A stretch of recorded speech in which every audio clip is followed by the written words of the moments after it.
အားလုံးပဲမင်္ဂလာပါမြတ်သူတွေကချန်နယ်ကနေပြန်လည်ကြိုဆိုလိုက်ပါတယ်ဗျဒီနေ့မှာတော့မင်းသားကြီးမာရွန်ဆော့ရဲ့ချန်ပီယံလို့ခေါ်တဲ့တောင်ကိုရီးယားအားကစားရုပ်ရှင်ကားလေးကိုတင်ဆက်ပေးသွားမှာဖြစ်ပါတယ်ဇလန်လေးကတော့မတ်လို့ခေါ်တဲ့ကိုရီးယားလူမျိုးလက်မောင်းလေးအားကစားသမားတစ်ယောက်ကြောင့်ပဲဖြစ်ပါတယ်လက်ရှိမှာတော့သူကအမေရိကကလပ်တစ်ခုမှာလုံခြုံရေးအဖြစ်လုံးနေပြီးတညမှာတော့အလုံးလုံးနေတုန်းသူ့ရဲ့မိတ်ဆွေအောင်တစ်ယောက်ဖြစ်တဲ့ကင်မီရောက်လာကလက်မောင်းလေးပြိုင်ပွဲတစ်ခုမှာဝင်ပြိုင်ဖို့သူ့ကိုတိုက်တွန်းมาတော့တယ်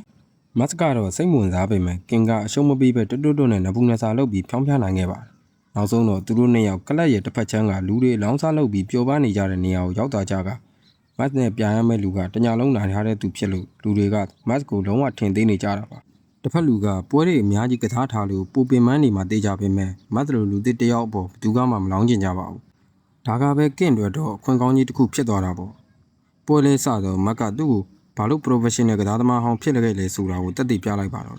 တစ်ဖက်လူမှာချွေးရတန်တွေထွက်ပြီးစွမ်းကုန်ကြိုးစားနေပေမဲ့မတ်ရဲ့လက်ကိုတလက်မတော့မရွေ့အောင်အမနိုင်ခဲ့ပါဘူးအားဆိုင်စရာတော့မလိုပဲမတ်ကအလွယ်တကူပဲနိုင်ရခဲ့သွားပြီးဒါကြောင့်လည်းကင်တယောက်ပတ်စံတွေပုံလိုက်ကြီးနိုင်သွားခဲ့ပါတယ်ဒါပေမဲ့ပြဿနာကရှုံးသွားတဲ့လူကအရှုံးကိုလက်မခံနိုင်စရာကနေစတာပါပဲသူကကင့်ကိုထိုးလိုက်တာကြောင့်နောက်ဆုံးမှာတော့မာနက်အဲ့ဒီကလူတစုကြောင့်ရိုက်ပွဲဆိုပွဲတွေဖြစ်ကုန်ကြပါတယ်ဒီလိုရံပွဲဖြစ်ပွားခဲ့တဲ့အတွက်ကြောင့်လည်းမတ်စလည်းအလုပ်ပြုတ်သွားခဲ့ရပြီးတပတ်အကြာမှာတော့ကုံစုံတန်တစ်ခုမှလုံခြုံရေးဝန်ထမ်းအဖြစ်လုပ်တစ်ခုရခဲ့ပါတယ်သူကတော့ရားတလောက်လေးနဲ့ပဲအေးအေးဆေးဆေးနေထိုင်ပြီးသူ့ဘဝလေးကိုသူကျင်နေနေရှာပါတယ်တခါတရံဇာတိမြေကိုလွမ်းနာကလွှဲရင်ပေါ့ဒီနောက်တနေ့မှာတော့ကင့်အတွက်သူ့စီဖုံးဆက်ပြီးကိုရီးယားကိုလာဖို့လန့်ခေါ်ခဲ့ပါတယ်စိုးမျိုးမှာလမောင်းလဲပြိုင်ပွဲကြီးတစ်ခုစားတော့မှဖြစ်ပြီးအဲ့ဒီပြိုင်ပွဲမှာနိုင်တဲ့သူကနိုင်ငံတကာအဆင့်ထိတွားရောက်ရှင်ပြိုင်ခွင့်ရမှာဖြစ်ပါတယ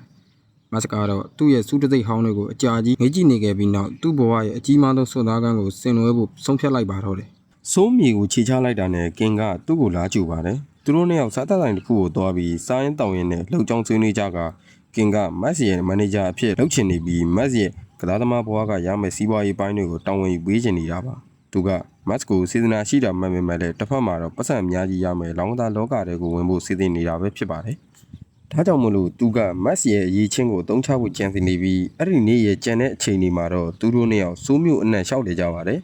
လက်ပတ်စရာတစ်ခုရောက်မှာတော့ကော်မတီတချို့ကမတ်ကိုကဘာလဲခီးသွားတွေလာကြည့်ရတဲ့နေရာတစ်ခုမှာဒါမှမဟုတ်ထူးဆန်းတဲ့အရာတစ်ခုနဲ့အမှတ်နဲ့မှားပြီးဓာတ်ပုံတွေလာရိုက်ကြပြီးအမေရိကန်မှာ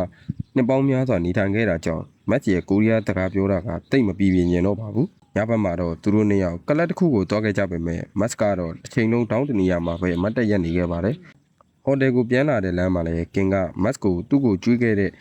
အရင်ခောက်မိခင်အရင်ကဘယ်သူလဲဆိုတာကိုရှာဖွေဖို့စိတ်ကူးရှိလာလို့မေးလာပါတယ်တကယ်တော့မတ်ကငယ်ငယ်ကလေးကမွေးသားသားတစ်ယောက်ဖြစ်နေတာပ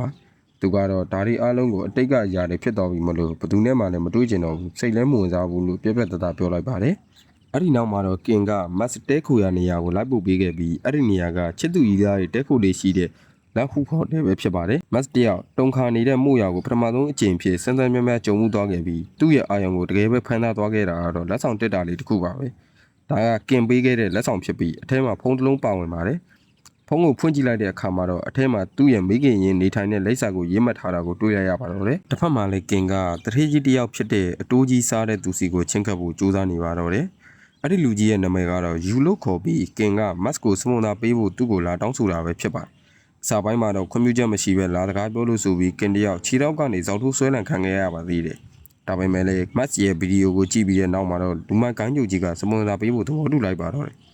သူတောင်းဆိုတဲ့တစ်ခုတည်းသောအခြေအနေကတော့မတ်အနေနဲ့သူတို့ခိုင်းတဲ့အတိုင်းနိုင်စီရမယ်ရှုံးသေးရမယ်ဆိုတဲ့အချက်ပါပဲနောက်တနေ့မနက်မှာတော့မတ်ကဖုန်းထဲမှာမြေပုံအတိုင်းလိုက်သွားပြီးလိပ်စာတစ်ခုစီကိုရောက်သွားခဲ့ပါအဲ့ဒီအိမ်တကားကိုမခောက်ခင်မှာနဲ့ကလေးနှစ်ယောက်ကသူ့စီကထွက်လာခဲ့ကြပြီးမတ်ရဲ့ထွားချိုင်းတဲ့ခန္ဓာကိုယ်ကြီးကြောင့်ကလေးတွေကသူ့ကိုလူထူးဆန်းကြီးတာရဲကြီးတစ်ကောင်လိုထင်ပြီးကြောက်လန့်ကုန်ကြပါတယ်ဒါကြောင့်ကလေးတွေကိုမချောက်လန့်ဖို့မတ်လည်းအသာလေးလက်ပြန်ခဲ့ရကကလေးတွေကလည်းသူ့ကိုအိမ်ရှိမှရောက်နေတဲ့လူထူးဆန်းကြီးအကြောင်းကိုသူတို့အမေဖြစ်သူစုမီကိုပြန်ပြောပြခဲ့ကြပါတယ်အဲ့ဒီနောက်မိသားစုလိုက်ဗရင်ပေါက်ကနေမတ်လက်ထွက်သွားတာကိုချောင်းကြည့်နေကြပြီးတကယ်တော့စုမီကချိန်နေတိတ်မကောင်းတဲ့ဝေဟောင်းဆိုင်လေးတစ်ဆိုင်ကိုဖွင့်ထားတာပဲဖြစ်ပါတယ်သူမကအခွင့်တာရင်တာတယ်လို့နှိမ့်ဆက်တက်တဲ့လူမကြီးယူစီမှာပတ်စံနေအများကြီးအကျွေးတင်နေရှာတာပဲဖြစ်ပါတယ်အဲ့ဒီနေ့အလုံးလုံးနေတုန်းမှာစုမီတယောက်မတ်နဲ့ယူတို့ကုံတိုင်ထဲကကလပ်တစ်ခုတည်းကိုအတူတူဝင်သွားတာကိုသတိထားမိလိုက်ပါတယ်ကင်ကမတ်ကိုစမုန်သားတွေနဲ့မိတ်ဆက်ပေးပြီးသူ့ရဲ့လက်ရည်ကိုပြသဖို့အတွက်ခေါ်လာခဲ့တာပါအဲ့ဒီနေရာမှာတင်ချမ်းလို့ခေါ်တဲ့အလိုလိုက်ခံထားရတဲ့ချမ်းသာတဲ့လူငယ်လေးတယောက်နဲ့လည်းမိတ်ဆက်ပေးထားပါသေးတယ်သူကယူရဲ့ပါတနာဖြစ်ပြီးအလောင်းစားတွေထဲမှာပတ်ထန်အများဆုံးသုံးတဲ့သူလည်းဖြစ်ပါတယ်မတ်ကရေတက်ကလင်ထားတဲ့ထွားထွားချိုင်းချိုင်းလူကောင်ကြီးတယောက်ကိုအနာယူပြီးသူ့ရဲ့ရေချင်းကိုတက်တည်ပြလိုက်ပါတယ် ဒီလိုနိုင်လိုက်တဲ့အတွက်ကြောင့်သူနဲ့ကင်တို့ကျင်းကားပွဲဟိုတယ်ကဇင်ငံကန်တခန်းကိုရရှိခဲ့ကြပြီးအဲ့ဒီနောက်ကင်စီကိုယူစီကနေမနှက်ဖြန်ပွဲမှာမတ်စ်ကပထမပွဲကိုနိုင်ရမယ်ဒုတိယပွဲမှာတော့ရှုံးပေးရမယ်ဆိုတဲ့စာတူတစ်စောင်ရောက်လာခဲ့ပါတယ်ကင်ကမတ်တယောက်ဒီချင်းတွေကိုသဘောတူမှမဟုတ်ဘူးဆိုပြီးစိုးရိမ်နေတာပဲဖြစ်ပါတယ်ညသာထားပြီးအပြင်ထွက်ကြတဲ့အခါမှာတော့ကင်ကဒုတိယပွဲမှာရှုံးပေးဖို့အကြောင်းကိုစကားပြောကြည့်ပါတယ်ဒါပေမဲ့အန်ဝပြကောင်းတာမတ်စ်ကဘာပြဿနာမှမရှာပဲလွယ်လွယ်ကူကူပဲသဘောတူလိုက်ပြီးနောက်တစ်နေ့မနက်မှာတော့ဆူမီကသူ့ရဲ့ကလေးတွေကိုကြောင်းသွားဖို့ပြင်ဆင်ပေးနေတာကိုတွေ့လိုက်ရပါတယ်။တားကြီးဆုံးဖြစ်တဲ့ဂျွန်ဟူကအဲ့ဒီလူကောင်ကြီးအိမ်ကိုပြန်လာမှာကိုစိုးရိမ်နေပြီးဆူမီကတော့မတ်စာသူမတီးတဲ့လူတစ်ယောက်ဖြစ်နေမလားဆိုပြီးတန်တရားဝင်နေခဲ့ပါတယ်။ကလေးတွေကြောင်းသွားပြီးနောက်မှာတော့သူမကဓပုံဟောင်းလေးကိုထုတ်ကြည့်ရကနေမတ်ငယ်ငယ်တုန်းကသူ့အမေနဲ့ရိုက်ထားတဲ့ဓပုံဟောင်းလေးကိုရှာတွေ့သွားခဲ့ပါတယ်။တစ်ဖက်မှာလည်းကလေးတွေနဲ့မတ်လမ်းမှာထပ်တူကြပြန်ပြီးငယ်ဆုံးလေးဂျွန်ဟီကတော့ပျော်နေပေမဲ့အကြီးကောင်ဂျွန်ဟူကတော့မတ်ကိုနောက်တစ်ခါတွေးလို့ရှိရင်ရဲခေါ်လိုက်မယ်ဆိုပြီးချိန်ချောက်ပါတော့တယ်။နောက်တစ်ရက်မှာတော့ကိုရီးယားရဲ့နံပါတ်1လက်မောင်းလဲချန်ပီယံဖြစ်တဲ့ကွန်းဘိုနဲ့မိတ်ဆက်ပေးပြီးလူမယူကမတ်ရဲ့လက်ရည်ကိုအကဲဖြတ်ဖို့အတွက်ကွန်းဘိုကိုအဲ့ဒီညမှာကလပ်ကိုဖိတ်ခေါ်ထားတာပါ။သူကကျွမ်းကျင်သူတယောက်ကမတ်ကတကယ်ပဲယုံကြည်စိတ်ချရတဲ့သူပါလို့အစိမ်းရောက်မီးပြပြီးအတိမပြူမချင်းတော့စွန့်စားပြီးပတ်စံတွေအများကြီးမလောင်းသေးပါဘူး။ညနေရောက်မှာတော့လူတွေအားလုံးကလပ်မှာစုယုံမိကြပြီးမတ်ကပထမပွဲမှာ9ပေလောက်ရှိတဲ့လူကောင်းကြီးတယောက်နဲ့ရှင်ပြန်ရပြီးသူကအစွမ်းကုန်ကြိုးစားအားထုတ်ပြီးနိုင်ယူလိုက်တာကြောင့်ကိုရီးယားရဲ့ချန်ပီယံကိုတိုင်တော်သဘောကျသွားခဲ့ပါတယ်။ဆူမီကလည်းပေးသက်တီကြားတဲ့ကနေမတ်ကိုကြည့်နေခဲ့ပြီ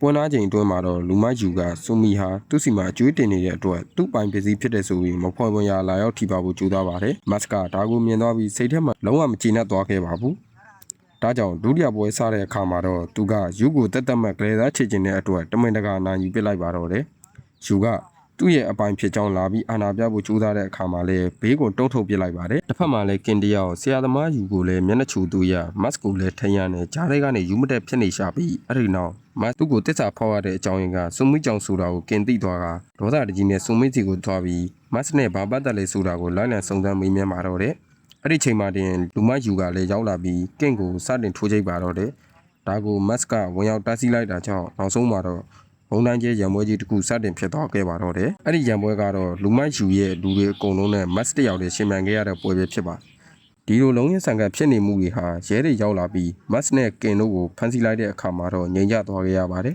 ။ရဲစခန်းကနေလုံးမြောက်ဖို့အတွက်မတ်ရဲ့မီလူမီဝါဖြစ်ကြောင်းတက်တက်ခံထောက်ထားလိုအပ်ပေမဲ့သူကတော့ပြီးခဲ့တဲ့ရံပွဲထဲမှာတင်သူ့ရဲ့အိမ်နဲ့နိုင်ငံကူးလက်မှတ်ပတ်စပို့တို့ကိုပျောက်ဆုံးသွားခဲ့ပြီးအဲ့ဒီမှာတင်ရဲရရှိနဲ့မတ်တို့လက်မောင်းလဲပြိုင်ပွဲရှင်းပြန်ကြပြီးမတ်ကသူဟာတကယ်ပဲလက်မောင်းလဲအာကစားသမားတစ်ယောက်ဖြစ်ကြောင်းသက်သေပြလိုက်ပါတယ်။ဒါပေမဲ့လည်းရဲရရှိကအထောက်ထားအမှန်ကန်မရှိဘဲနဲ့တော့သူ့ကိုလွတ်ပေးဖို့ညှင်းဆန်နေတော့မှာပဲ။အဲ့ဒီချိန်မှာတင်ဆူမီကကလေးတွေကိုခေါ်ပြီးရဲစခန်းကိုရောက်လာခဲ့ပါတယ်။သူမကမတ်ရဲ့ပတ်စပို့ကိုရှာတွေ့ခဲ့တယ်လို့မတ်နဲ့သူ့မိတူတူရိုက်ထားတဲ့ဓာတ်ပုံလေးကိုယူပြီးမတ်ရဲ့မြည်သူမီဝါဖြစ်ကြောင်းသက်သေပြပေးခဲ့ပါတယ်။အဲ့ဒီနောက်မှာတော့အမှန်တရားပေါ်ပေါက်လာခဲ့ပြီးဆူမီကမတ်ရဲ့ဖေတူမေကွဲမောင်နှမတော်ဆက်ပြီ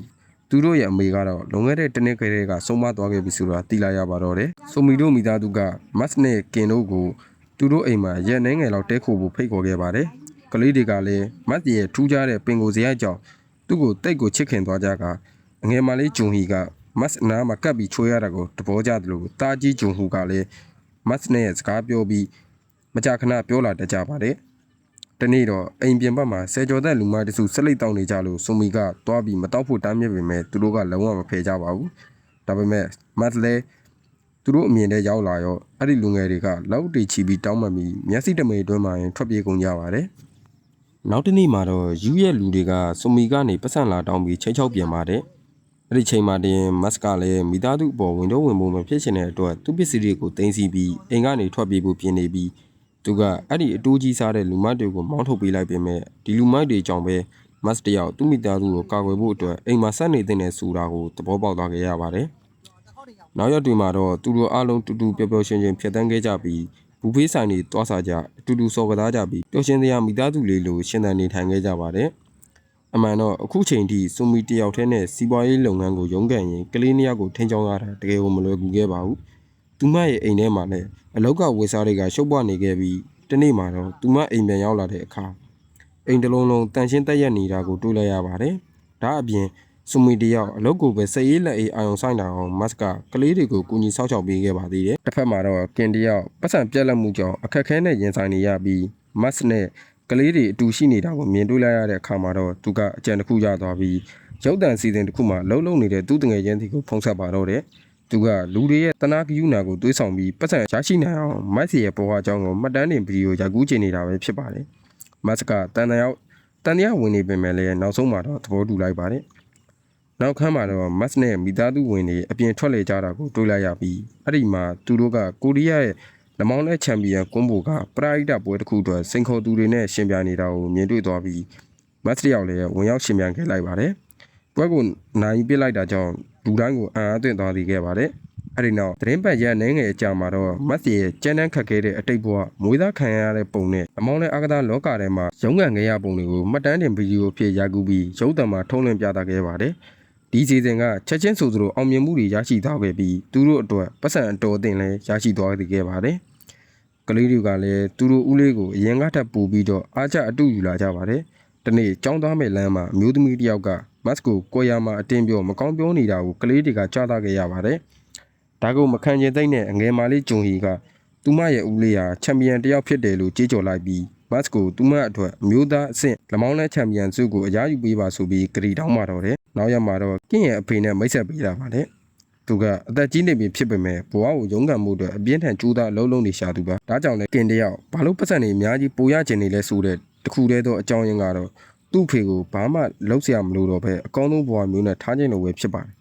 အဲ့ဒီနေ့အိမ်ပြန်ရောက်တဲ့အခါမှာတော့ဂျွန်ဟူကမတ်ကိုလမ်းခေါ်ပြီးသူ့မိနေတိုင်းရေးလေးရှိတဲ့အီးမေးလ်တွေကိုပြသခဲ့ပါတယ်မတ်တယောက်သူ့မိရဲ့ဘဝမှာအကြီးမားဆုံးနောင်တကသူ့ကိုမွေးသားသားအဖြစ်ပေးလိုက်ရတာဆိုတာကိုသိခွင့်ရသွားခဲ့ပါတယ်သူမဟာတသက်လုံးသူ့စီမရောက်ခဲ့တဲ့လိပ်စာအမားတစ်ခုစီကိုအီးမေးလ်တွေအများကြီးပို့ပေးခဲ့တာပါအဲ့ဒီအီးမေးလ်တွေထဲမှာမတ်နဲ့သူမအတူရှိတုန်းကဘဝကဘလောက်တောင်ခက်ခဲလဲဆိုတာကိုရေးသားထားတာပါသူမမှာမတ်ကိုကြိုးမွေးဖို့တောင်မတက်နိုင်ခဲ့လို့မတ်ကိုပိုကောင်းတဲ့ဘဝမျိုးရသိခြင်းခဲ့တာပါနောက်ဆုံးတေကန်ဒီဆက်တဲ့အချိန်ထိတောင်သူ့ဘရဲ့တစ်ခုပြီးသောဆန္ဒကမတ်နဲ့တွေ့ပြီးတောင်းပန်ဖို့ပဲဖြစ်ပါတယ်ဒါ့အပြင်မတ်ကဆိုမီဟာသူ့ရဲ့မောင်နှမအရင်မဟုတ်ဘူးဆိုတာကိုပါသိသွားခဲ့ရပါတယ်ဆိုမီရဲ့မိဘတွေဆုံးမသွားပြီးနောက်ကလေးဘဝတုန်းကမတ်ရဲ့အမေကခေါ်ယူကြိုးမွေးခဲ့တာဒီသတင်းကမတ်ကိုအကြီးကျယ်တုံ့လုံသွားစေခဲ့ပြီးအမှန်တရားကိုတခါမှမပြောပြခဲ့တဲ့ဆိုမီဘော်ကိုလည်းဒေါသအလွန်မင်းထွက်သွားစေခဲ့ပါတယ်နောက်ရမှာတော့သူတို့မိသားစုမတ်အမေရဲ့အုပ်ကူစီကိုကောင်းမောင်းသွားခဲ့ကြပါတယ်ခီးစဉ်အတွင်းမှာတော့မတ်နဲ့ဆူမီရဲ့လိန်ညာမှုတွေကိုအပြစ်တင်စကားပြောဆိုခဲ့ပါတယ်မတ်ကသူတို့ကိုအပီးတိုင်ဆုံးခွာပြီးအမေရိကကိုပဲပြန်ဖို့ဆုံးဖြတ်လိုက်ပါတယ်ပြန်ပွဲကနောက်တစ်ပတ်မှာစတော့မှာဖြစ်ပြီးမပြန်ရသေးလို့ကင်ကတားဆီးခဲ့ပေမဲ့စိတ်ပြတ်နေတဲ့မတ်ကကင်ဟာသူ့တငယ်ချင်းကိုပတ်စံအတွက်အသုံးချနေတယ်လို့ဆွဆွဲပြီးထွက်ခွာသွားခဲ့ပါတယ်အဲ့ဒီနောက်မှာတော့ကိုရီးယားရဲ့ချန်ပီယံကွန်ဘိုကချန်ပီယံပွဲအတွက်လေ့ကျင့်နေတာကိုတွေ့လိုက်ရပါတယ်တစ်ဖက်မှာလည်းလူမယူကကိန်းလို့ခေါ်တဲ့တာရဲကြီးတစ်ကောင်လိုလူမျိုးကိုငှားရမ်းထားပါတယ်သူကတော့ပြိုင်ဘက်တွေရဲ့လက်မောင်းတွေကိုချိုးပစ်တတ်တာကြောင့်နမေကြီးပြီးရက်ဆက်လာတဲ့လက်မောင်းလဲအားကစားသမားတယောက်ဟောင်းလည်းဖြစ်ပါတယ်လွန်ခဲ့တဲ့ရက်အနည်းငယ်ကပွဲတွေမှာစွမ်းဆောင်ရည်ပိုကောင်းအောင်စေဝါးတွေတုံးဆွဲခဲ့လို့ဖန်တီးခြင်းခံခဲ့ရဘူးတဲ့သူပါသူကလည်းပွဲတွေကိုပြောင်းဝင်ဖို့တော့အစမ်းကိုလေ့ကျင့်နေခဲ့ပြီးနောက်ဆုံးမှာတော့ပြိုင်ပွဲနေ့ကိုရောက်ရှိလာခဲ့ပါတယ်ကလေးတွေကအိမ်မှာတယောက်တည်းကြံခဲ့တဲ့မတ်ရဲ့စူးစရဲကိုပြန်ပေးဖို့မင်းနေခဲ့တာကိုသတိထားမိသွားကြပါတယ်ဒါကိုအကြောင်းပြပြီးကောင်လေးနဲ့ကောင်မလေးတို့ဟာဘတ်စကားစီးပြီးမတ်ရှင်ပြိုင်ပွဲဝင်မဲ့နေရာကိုကြည့်ဖို့ကွင်းစီကိုထွက်လာခဲ့ကြပါတယ်ခဏအကြာမှာတော့ဆူမီကကွင်းထဲကသူမရဲ့တငယ်ချင်းစီကနေဖုံးရလို့ကလေးတွေကိုတွားခုအပြေးလွှားလာခဲ့ရပါတယ်ပြိုင်ပွဲစတင်ခဲ့ပြီးကိန်နဲ့မတ်နဲ့ကွန်ဘိုတို့အုပ်စု၃ပွဲစီမှာခွဲထားခဲ့ရပါတယ်သူတို့ကတော့တက်ဆိုင်ရာအုပ်စုဖွဲ့တွေတက်ဆိုင်ရာအုပ်စုတွေထဲမှာပွဲတွေကိုအပြတ်သက်နိုင်ယူပြီးဆီမီဖိုင်နယ်အကြိုဘူလူပွဲကိုတက်လန်းနိုင်ခဲ့ကြပါတယ်ရက်ဆက်တဲ့ဂိမ်းကတော့သူ့ရဲ့ပြိုင်ပွဲအများပြားကိုဒဏ်ရာရအောင်လုပ်ပြီးဘူလူပွဲကိုတက်သားခဲ့ပြီးတထေးကြီးစင်ကာပူယင်းနှီးမြုပ်နှံသူချန်နဲ့သူ့လူတွေကတော့သူတို့ရဲ့ပတ်စံတွေအကုန်လုံးကိုဂိမ်းပေါ်မှာလောင်းကြီးထပ်ထားကြပါတယ်မတ်ရဲ့စွမ်းဆောင်ရည်ဘလောက်ကောင်းလဲဆိုတာကိုမြင်လိုက်ရတဲ့အခါသူတို့ပတ်စံတွေအကုန်ရှုံးမှကိုကြောက်တတ်လာကြပါတယ်ဒါကြောင့်ချန်ကယူကိုသူတို့ကစားသမားနိုင်စေဖို့အတွက်ဘာမဆိုလုပ်ပေးဖို့အမိန့်ပေးပါတော့တယ်ယူကလည်းကင့်ကိုဒေါ်လာ2သိန်းပေးပြီးမတ်ကိုကွန်ဘိုနဲ့ရှင်ပြိုင်ရမယ့်ဆီမီဖိုင်နယ်မှာရှုံးပေးဖို့စီယုံခိုင်းပါတယ်ကင်ကပတ်စံကိုလက်ခံပြီးသူ့တငယ်ချင်းကိုတောက်ပြော့ပေးမဲ့မတ်ကတော့သဘောမတူပဲညှင်းဆန်လိုက်ပါတယ်ဒီပတ်စံကသူတို့ရဲ့အကျိုးတွေအားလုံးကိုဆက်နိုင်ပြီးဘွားဆန္ဒတွေကိုဖြည့်ဆည်းပေးနိုင်မှာဖြစ်ပေမဲ့လည်းမတ်အနေနဲ့ဂျုံဟီကိုပေးထားခဲ့တဲ့ဂရီးထက်တော့မတန်ပါဘူးဒါကြောင့်သူကကွန်ဘိုနဲ့အကျိတ်နဲ့ရှင်ပြန်ပြီးနောက်ဆုံးမှာတော့အနိုင်ရရှိသွားခဲ့ပါတယ်ပွဲတင်နေချာနားချိန်အတွင်းမှာတော့ယူကကင့်ကိုမိပြီးထိုးချိတ်ပါတော့တယ်ဒါပေမဲ့အဲ့ဒီလူမိုက်တွေကိုမတ်ကဝင်တားလိုက်ပြီးသူကလူမိုက်ခိုင်းချုပ်ကြီးကိုကျမ်းပစ်ပေါ်တွန်းလိုက်ပစ်ပြီးသူ့တငယ်ချင်းကိုကယ်တင်ခဲ့ပါတယ်က င်လဲပတ်စံအကြောင်းတွေကိုမေးပြလိုက်ပြီးမတ်ကိုဘာပဲဖြစ်ဖြစ်အနိုင်ရအောင်ကစားဖို့တိုက်တွန်းခဲ့ပါတယ်ဘလူပွဲကြီးစတင်ခဲ့ပြီးလူတိုင်းကရင်တပမမနဲ့စောင့်ကြည့်နေခဲ့ကြပါတယ်ကိန်းကတော့မျိုးမသားကစားပြီးသူတို့လက်တွေကိုတမင်တကာချောထွက်တောင်းလုပ်ခဲ့ပါတယ်ဒါအပြင်မတ်ရဲ့လက်မကိုတော့အပြင်းထန်ဆွညစ်တာကြောင့်မတ်တယောက်တစ်ချက်ချင်းစီမှာနှိကွေးသွားခဲ့ရပါတယ်ပွဲကကိန်းဘက်ကိုအသာသီးရနေလို့ဖြစ်နေပေမဲ့အဲ့ဒီချိန်မှာတင်မတ်ကမျက်လုံးထောက်ကနေကလေးတွေသူ့ကိုအားပေးနေတာကိုမြင်သွားခဲ့ပါတယ်ကလေးတွေအတွက်သူ့ရဲ့အရေးချင်းကိုတက်တည်ပြဖို့မတ်ကကိန်းရဲ့လက်ကိုတစ်ချက်တည်းနဲ့အောက်ကိုဖိချပစ်လိုက်ပြီးဒိုင်ယူလိုက်ပါတော့တယ်ဇသိန်းကမှာတော့မတ်ကရုပ်တံကနေတဆင့်သူ့မိကိုချစ်တဲ့အကြောင်းပြောကြားခဲ့ပါတယ်သူ့မိဒီလောက်တောင်ဒုက္ခရောက်ခဲ့ရတာကိုတွေးပြီးသူလည်းမငိုဘဲမနေနိုင်ခဲ့ပါဘူးလူတိုင်းကအောင်ပွဲကိုပျော်ပျော်ရွှင်ရွှင်ဆင်နွှဲကြရင်းနဲ့ဒီရုပ်ရှင်စကားလေးကတော့ပြီးဆုံးသွားခဲ့ပါခင်ဗျာ